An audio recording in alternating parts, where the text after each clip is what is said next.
মিতু, অমিতু, আমি একটা গল্প বলবো, তুমি চুপ করে বসে শুনবে। হ্যাঁ, সেই গল্প আমাকে শোনাবে, পারবে তো?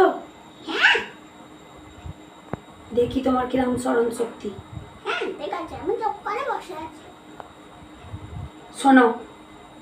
অন্ধকার রাত, ঝমঝম করে বৃষ্টি পড়ছে, রাস্তায় লোক দেখা যাচ্ছে না। সেই সময় একটা বাড়িতে একদল ডাকাত দরজা ভেঙে সোনা গয়না নিয়ে চলে গেল। আমি আবার বলছি গল্পটা, শোনো ভালো করে। অন্ধকার রাত, ঝমঝম করে রোদ উঠছে, রাস্তায় কত লোক দেখা যাচ্ছে। সেই সময় একটা বাড়িতে একদল ডাকাত সোনা ভেঙে দরজা নিয়ে চলে গেল। কি সুন্দর গল্পটা বললুম মা। হে ভগবান,